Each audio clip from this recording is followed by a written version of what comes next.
Mark நற்செய்தி அதிகாரம் 12 இறை வார்த்தைகள் 18 முதல் 27 வரை. அக்காலத்தில் உயிர்த்தெழுதல் இல்லை என்னும் கருத்துடைய சதிசேயர் இயேசுவை அணுகி, போதகரே, ஒருவர் மகப்பேரின்றி தம் மனைவியை விட்டுவிட்டு இறந்து போனால் அவரை கொழுந்தனை மனைவியாக ஏற்றுக்கொண்டு சகோதரருக்கு வழிமரபு உருவாக்க வேண்டும் என்று மோசே நமக்கு எழுதி வைத்துள்ளார். சகோதரர் 7 இருந்தனர். மூத்தவர் ஒரு பெண்ணை மணந்து மகப்பேரின்றி இறந்தார். இரண்டாம் அவர் அவரை மணந்து அவரும் மகப்பேரின்றி இறந்தார்.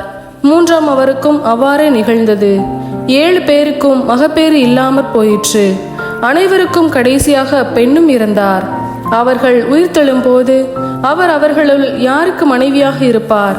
ஏனெனில் 7 அவரை மனைவியாக கொண்டிருந்தனரே என்று கேட்டனர். அதற்கு இயேசு அவர்களிடம், உங்களுக்கு மறைநூலும் தெரியாது, கடவுளின் வல்லமையும் தெரியாது. இதனால்தான் தவறான கருத்தை கொண்டிருக்கிறீர்கள். இறந்து உயிர்த்தெழும் போது யாரும் திருமணம் செய்து கொள்வதில்லை. மாறாக அவர்கள் விண்ணக தூதரை போல் இருப்பார்கள். இறந்தோர் உயிருடன் எழுப்பப்படுவதை பற்றி மோசேயின் நூலில் முட்புதர் பற்றிய நிகழ்ச்சியில் இவ்வாறு வாசித்ததில்லையா? ஆபிரகாமின் கடவுள், ஈசாக்கின் கடவுள், யாக்கோபின் கடவுள் நானே என்று கடவுள் அவரிடம் சொன்னாரே. அவர் இறந்தோரின் கடவுள் அல்ல, மாறாக வாழ்வோரின் கடவுள். நீங்கள் தவறான கருத்து கொண்டிருக்கிறீர்கள் என்று கூறினார். இது ஆண்டவரின் அருள்வாக்கு. இறைவா, உமக்கு நன்றி.